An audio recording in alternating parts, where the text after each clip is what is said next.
Idalia has strengthened where it's at now, and it's also expected to intensify a little bit earlier now as it enters the Gulf of Mexico, right, Marquise? Indeed. I know earlier in the day we were looking at a Category Yes. 2 hurricane possibly Wednesday morning. Now we're looking at it more so Tuesday evening, correct? Correct. We are looking at a Category 2 by Tuesday evening, and we are looking at some pretty substantial impacts to Central Florida, especially our far western counties. So Marquise will break that down for a second, but I want to show you the tropical advisories that are in effect. So down to the south, that is Idalia, and look at all the tropical advisories that are in effect starting this evening. They're all mostly tropical storm watches and hurricane watches, and that does include Lake County as well as Polk counties under that tropical storm watch, Sumter County under a hurricane watch, meaning we will see conditions deteriorate in the next 48 hours. Idalia, right now stationary, and it has basically been stationary for at least the last 24 hours, and it is sitting over very warm waters here in the Western Caribbean, allowing it to intensify. It now has winds of 60 miles per hour, but eventually it will move into the Gulf of Mexico. Here's a look at the timeline. So it's going to be a Category 1 hurricane by late Monday into early Tuesday now. And as you can see, it does strengthen as it moves into the eastern Gulf. You can see by Tuesday evening now, it is a Category 2. It wasn't expected to be a Category 2 until about Wednesday morning. By Wednesday morning, it's already inland. You can see over the Big Bend region as a powerful Category 2, winds of 100 miles per hour. And then it will continue to move over the southeast and then weaken and then move back into the open ocean waters of the Atlantic. Now, right now, Idalia is not moving anywhere. That's because there's no really steering currents, but that is going to change tomorrow. Area high pressure is going to build in from the east and the western Atlantic, and that is going to steer Idalia north on Monday. And then we are watching this cold front here that is going to moving in Tuesday, Wednesday, and that's what's going to steer it towards the Sunshine State, towards Florida. Now, it's all about the timing of when this front arrives and when Idalia moves into the Gulf of Mexico, because if this front arrives a little bit earlier, we could see that curve a little bit earlier. If it arrives a little bit later, then obviously the northeasterly turn would be a little bit later. So there's a lot of factors that we're still watching in terms of the track and even the intensity of the storm. Here's a look at Futurecast as we go into Tuesday morning.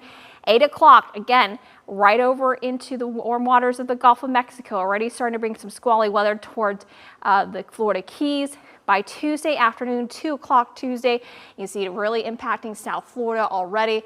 And then we really start to see those squalls pick up as we go into Tuesday night here. You see a well-defined eye as this system, again, is expected to rapidly intensify. And then it makes that curve towards the Big Bend region as we go into overnight Tuesday night into Wednesday morning, bringing us very strong winds. Again, Marquise will break that down in a second, and then it heads off towards Georgia and South Carolina as we go into Wednesday afternoon. So here's a look at the scenarios that we're tracking in terms of Idalia. A more easterly track would mean stronger winds, heavier rain for us, and severe storms. A more westerly track, less impacts for us. To talk more about the impact, let's send it over to Marquise. Hey, Marquise. Hey, how's it going, Cam? Well, as you were mentioning, right, it all depends on the track of the system. Now, the GFS was making a bit of a more eastwardly push. The Euro model brings the center of rotation out towards the west. Here's our in-house model, the graph, and it kind of just splits the difference between the two. It's not just the winds, but it's also the combination of the rain. And we'll see that eye start to move onshore with those strong gusty winds continuing to swirl around that center of rotation, right? So wind speeds start to really pick up Tuesday afternoon. Here we are just before landfall on Wednesday. We have 50+ mile-per-hour winds into Ocala, mixing with the rain, still swirling on the right quadrants of the storm here. Now 77 mile-per-hour wind speeds. And it's not just our friends on the west coast, right? Even out towards the east, Daytona Beach, New Smyrna Beach, gusty wind conditions could exceed 40 mile-per-hour speeds.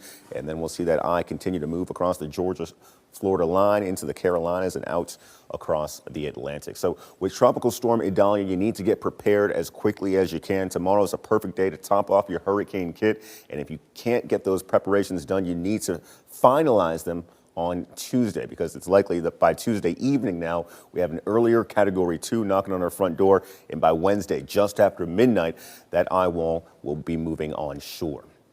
So what you need to get for your hurricane preparedness kit, if you haven't done so already, stock up on food, water, batteries, flashlights. Also tie down any loose outdoor items, right? Bring those inside your garage if you have one, and check for fuel for your generator. Make sure you have your propane filled up, and also make sure you have cooking supplies as well. You might be left in the dark as this tropical storm or hurricane does arrive, as we are anticipating numerous power outages, but we also have the chance to see that storm surge play a major role in the forecast through the middle and end of the work week. Thanks to those strong gusty winds that we talked about, we'll be under a storm surge watch, as these wave heights and storm surge could possibly exceed 5 to 11 feet, right? And storm surge oftentimes is the most dangerous and deadly impact of any tropical system.